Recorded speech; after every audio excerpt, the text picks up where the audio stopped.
Hi, I'm Dr. Meg, and today I'm going to be talking about the shadow side of colleges and how you figure out what they are. Now, I'm getting this term shadow side or shadow from the work of Carl Jung, who theorized that every person, every psyche has a repressed hidden side. And a shadow isn't bad, it's simply hidden from view, and the more we get to know our shadows, the more integrated and happy and whole we can be. And when it comes to colleges, my theory is that every college is its own organism with its own personality and its own shadow side. So it's not necessarily a bad thing. It's actually every school has to have one, but it's really important you know what it is and make sure that you're compatible with it. So today I'm going to be offering my best advice for figuring out, defining the shadow of the school and seeing if that matches your personality and is a good fit. Stay tuned. So my first piece of advice is to go on niche.com and look at user-generated reviews of a school. You could do this for any school, not just universities. And, it's just like any user-generated reviews like Yelp, where sometimes the reviews, especially the really negative ones, will tell you more about the person than the thing that they're rating. So take everything with a grain of salt, but I think it's a really good way to get a sense of what can go wrong for students in a school, be it, administration that's being too strict, or UCLA, everyone always complains about the parking tickets.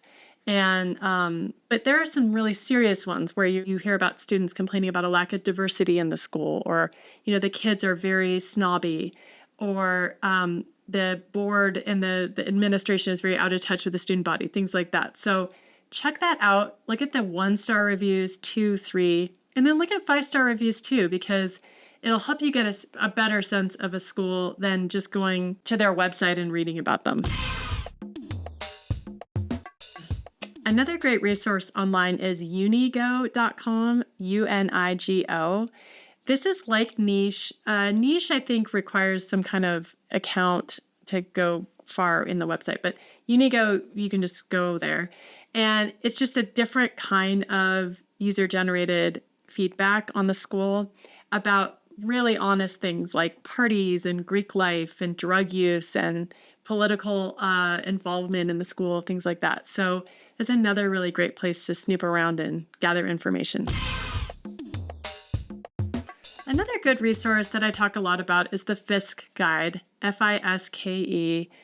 This comes out every year. You don't have to have the most current version to get started on your research. But, what I like about Fiske, it's sort of like the Bible of colleges in the US and some UK schools.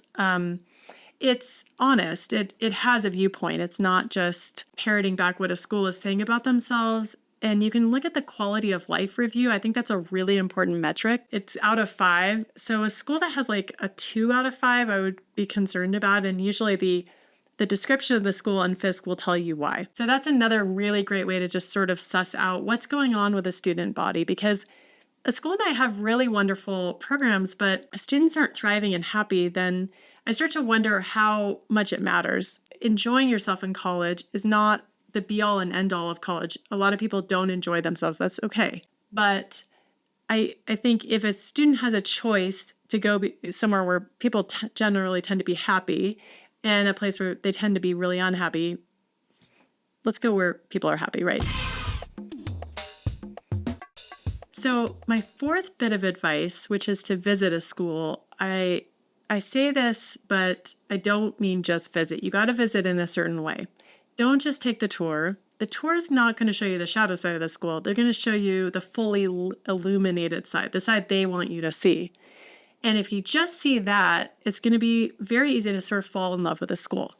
So if you visit, beware that you're going to be seeing mostly light, and you're going to want to strike up conversations, not with the tour guide, who obviously loves the school and thinks it's amazing, but other students. Usually someone in the group is brave enough to do that, but college students tend to be a wise, critical, discerning bunch. And if you ask what's wrong with a school, they should be able to tell you right away. So my 5th piece of advice today is to talk to a recent grad of a school you're interested in. The reason recent is important is because as schools become more selective, some of them, the feel of the student body really can shift a lot. And so if you're talking to someone who's recently been there and is, say, trying to get a job, they can reflect on what the school is really like now versus, an alum from 25 years ago who just raves about a place. I mean, they might be raving about an entirely different school. Another thing about talking to recent grads is they may be trying to get jobs. They can reflect on career services and what it's like to leave the school, how well they feel prepared for the world. If you found this video useful today, please like it and subscribe to my YouTube channel. Also check out my free links below. I've got a free ebook, my top 10 tips for massively reducing stress in the college admissions process, and a fun quiz. That's all for now. Thanks. I'm Dr. Meg.